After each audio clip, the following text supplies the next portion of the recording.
બોડેલીના જંબુગામ ખાતે સમૂહ ઇફતારીનું આયોજન દેશ દુનિયામાં મન અને શાંતિ માટે દુઆઓ। બોડેલી તાલુકાના જંબુગામ ખાતે ઉમર શહીદ બાવાની દરગાહ પાસે સમૂહ ઇફતારીનું ભવ્ય આયોજન કરવામાં આવ્યું, જેમાં મોટી સંખ્યામાં નગરજનો અને વિવિધ સમાજના લોકો ઉપસ્થિત રહ્યા હતા। દર વર્ષે રમજાન મહિનાના 27મા રોજા નિમિત્તે જંબુગામ ખાતે સમૂહ ઇફતારીનું આયોજન કરવામાં આવે છે।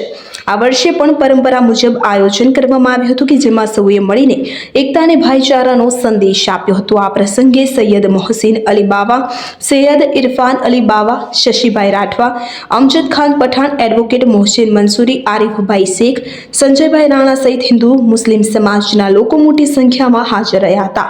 કાર્યક્રમ દરમિયાન દેશ અને દુનિયામાં અમન, શાંતિ અને સૌહાર્દ જળવાઈ રહે તે માટે વિશેષ દુઆઓ કરવામાં આવી હતી।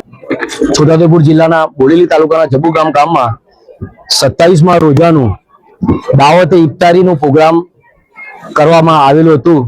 એમાં હિન્દુ મુસ્લિમ એકતાનું દ્રશ્ય બી જોવા મળ્યું અને એમાં ખાસ આમંત્રિત અમારા છોટાઉદેપુર જિલ્લા કોંગ્રેસ પ્રમુખ સાહેબ શશિકાંતભાઈ રાઠવા સાહેબની હાજરી, અમારા મોહસિન બાવા, મોહસિનભાઈ વકીલ અને સંજયભાઈ પત્રકાર અને ગામના તમામ હિન્દુ મુસ્લિમ ભેગા થઈને આ રોજા ઇફતારીનું આયોજન કરવામાં આવેલું હતું।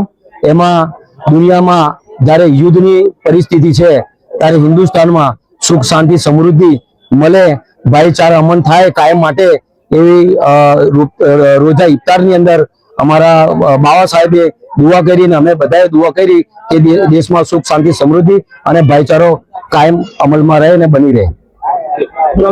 છોટાઉદેપુર જિલ્લા કોંગ્રેસ માઇનોરિટી પ્રમુખ અમજદ પઠાણ।